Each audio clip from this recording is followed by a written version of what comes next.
The low-carb diet seems like it involves a lot of meat.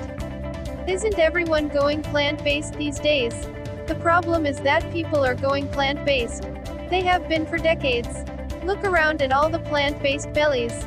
I don't say this to fat shame anyone, but to make the point that something bad is happening to the whole population. When I look at my childhood photos from the 90s, even the fattest uncle would be considered pretty fit today.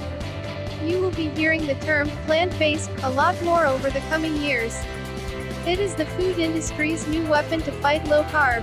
Except for a few exceptions, like avocados, there's also fungus, which is separate from the kingdoms of plants and animals. Meat is the original superfood. It is easily digestible. Contrary to vegetarian or religious propaganda, meat does not sit around in anyone's colon. That's what fart party lentils do. Meat is the most nutrient-dense food, and the nutrients are bioavailable. Just because iron is present in spinach when atomized in a laboratory, that does not mean your body gets it. As little as 2% of the iron in spinach is absorbed by humans. Compare this to a rate of 15 to 35% from meat. Plants contain no bioavailable B12, creatine, carnosine, vitamin D3, DHA, heme iron, or taurine, just to name a few. As for your RDA, if your body is not processing antinutrients, some mineral needs drop. Take calcium, for example. Studies have shown that giving sugar to healthy volunteers causes a significant increase in the urinary excretion of calcium. Eat sugar, pee out your bone density. How can I lose weight without restricting calories? What about the laws of thermodynamics? A human being is not a Bunsen burner. A Bunsen burner does not have regulatory hormones such as insulin, leptin, ghrelin, cortisol, neuropeptide Y, NPY, glucagon like peptide 1, GLP-1, cholecystokinin, CCK, or peptide YYPYY, just to name drop a few. Yes, it is possible to force one's body to reduce mass through calorie restriction. Willpower can override the body's survival instincts, for a bit. However, calorie restriction on a high-carb diet creates the zombie-like creature. He is exhausted, because his body has turned down his resting metabolic rate to save energy. He's shivery and craves hot showers and sugar. He gets weaker daily. His body has turned to cannibalism, eating its own muscle to save on future energy needs. Body is working as it should. It assumes the consistent daily intake of not enough nutrients will continue forever. Will low carb help my intestinal permeability, autoimmune issues, connective tissue pain, allergies, gout, kidney stones? Possibly. Better management of your metabolism should make all your systems run better. Also, low carb is a diet that eliminates many common anti-nutrients. Anti-nutrients are plant compounds that injure the body or reduce its ability to absorb essential nutrients. Anti-nutrients are not necessarily bad or good. Think of that old saying, the dose makes the poison. When you eliminate grains due to their high carbs, you also reduce the phytates, gluten, and lectins in your diet. Now, a little of that stuff won't kill you. A little can have a beneficial effect, called hormesis, making your body stronger. However, the dose at which we've been consuming anti-nutrients is not doing us any favors. While eliminating grains is a great thing for your health, I must caution you about another plant compound you might not be familiar with. Oxalates. Oxalates are crystals found in plants. They give the plant structure, and protect it from being eaten by animals. Oxalate toxicity is an understudied field, though scientists back in the 1930s were well aware of the dangers.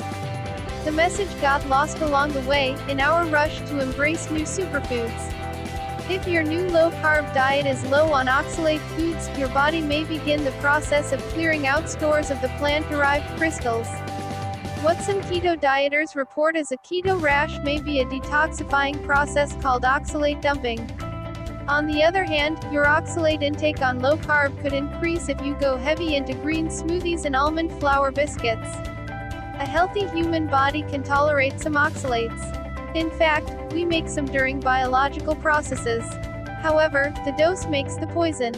People harm themselves by eating too much supposedly healthy, high oxalate foods such as spinach, almonds, rhubarb, beans, cumin, and turmeric. That list sounds like a healthy green smoothie at an overpriced juice shop, doesn't it? The crystals might pass through your system harmlessly if you have a perfectly unblemished, nicely mucus-coated intestinal lining, like a healthy deer or other herbivore has. But if the junctures in your food tubes are all janky as hell from abuse, the oxalate crystals, along with other proteins, can slip through into your body. These needle-like crystals lodge in various tissues, including the kidneys.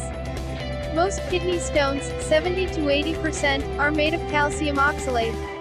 If you have kidney disease, you should learn a little about oxalates. The more you learn, the more you'll understand the seemingly paradoxical health issues of the people around you. Why is your superfood-obsessed friend always so sick?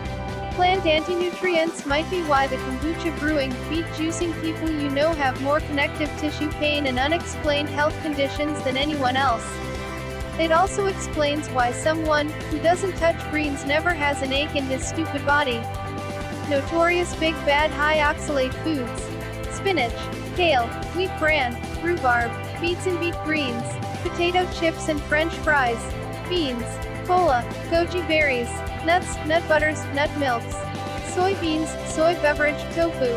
You can probably eat these foods, especially if you show no signs of increased intestinal permeability. But to be safe, they shouldn't be the foundation of your diet. Most alternative milks are on the list. Didn't that Atkins guy die of a heart attack? No. He slipped on an icy sidewalk and hit his head. He died at age 72 of epidural hematoma. Atkins did, however, have a history of heart disease. Don't people who eat red meat die sooner? Great question. Have you heard of something called the healthy user bias? For decades, we have been told to reduce our meat consumption, especially red meat.